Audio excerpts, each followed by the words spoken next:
কিয়ামতের আগে আগে আরো কিছু মানুষকে আল্লাহ পাক কিন্তু শূকর এবং বানরে পরিণত করবেন। এই হাদিসটা কি জানেন? হাদিসটা শুনে রাখেন, এটা আখিরুল জামান বা কিয়ামতের আলামত সংক্রান্ত হাদিসগুলোর মধ্যে পাবেন। আল্লাহর রাসূল সাল্লাল্লাহু আলাইহি ওয়াসাল্লাম বলেছেন, কিয়ামতের আগে আগে আমার উম্মতের মধ্যে, ভালো করে শোনেন, কিয়ামতের আগে আগে আমার উম্মতের মধ্যে একদল মানুষ বের হবে যারা মদ পানকে হালাল মনে করবে। কাকে? মদ পান করাকে হালাল মনে করবে। যারা বাদ্যযন্ত্র, গায়িকা, নায়িকা এগুলো নিয়ে নর্তকী নাচাবে রাতের বেলা, এগুলোকে হালাল মনে করবে। যারা অশ্লীলতা, বেহায়াপনাকে জায়েজ করে নিবে। ঠিক আছে, এরকম কয়েকটা পাপের কথা বলে নবীজি বলছেন একদিন সকালবেলা আল্লাহ পাক তাদেরকে ঘৃণিত বানরে পরিণত করবে। এটা হবে সামনে, কখন কিভাবে হবে আল্লাহ ভালো জানেন। এবার আমি কনসেপ্টে চলে আসি।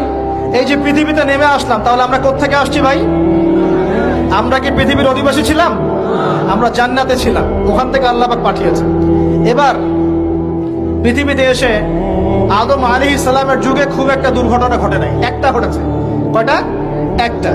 ভাই হাবিলের কুরবানি কবুল হয়, কাবিলের অন্তর্দাহ হয়, জ্বালা হয়। কেন হাবিলেরটা কবুল হবে, কাবিলের কেন হচ্ছে না?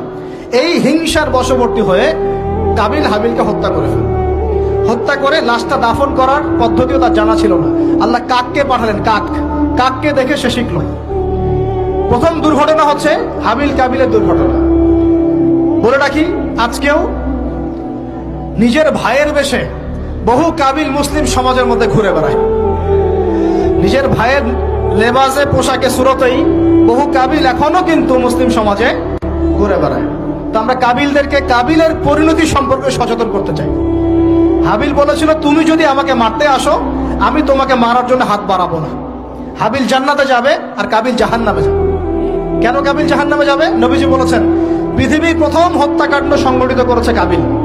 এ কারণে পৃথিবীতে যত খুন হবে, সমস্ত খুনের পাপের একটা অংশ কাবিলের আমলনামায় যোগ করা হবে। বলেন নাউজুবিল্লাহ। একটা কথা মনে রাখবেন, সদকায়ে জারিয়া যেমন আছে, গুনাহে জারিয়াও আছে। একটা মদের দোকান দিয়েছেন, যত মানুষ মদ খাচ্ছে, সমস্ত গুনার একটা অংশ আপনার কাঁধে আসছে। সিনেমা হল করেছেন, মানুষ সারাদিন নেকড়া ছবি দেখে, নগ্ন ছবি দেখে, যত মানুষ এখানে পাপ করবে, সমস্ত পাপের একটা অংশ আপনার কাঁধে যাবে। আবার একটা মাদ্রাসা করেছেন, যত মানুষ এখানে দ্বীনি ইলম শিখবে, এই নেকির একটা অংশ আপনি পাবেন ইনশাআল্লাহ। মরে গেলেও কবরে পাবেন ইনশাআল্লাহ। আল্লাহ পাক আমাদের সবাইকে সদকায়ে জারিয়া করার তৌফিক দেন, গুনাহে জারিয়া থেকে বাঁচিয়ে রাখুন। খুব খেয়াল রাখবেন, আল্লাহ পাক আমাদের হেফাজত করুন বলি আমিন। এবার ওই যুগ শেষ, নূহ আলাইহিস সালামের যুগ। এই যুগে আল্লাহর একই সুন্নাত। নূহ আলাইহিস সালাম 950 বছর দাওয়াত দিলেন, 40টা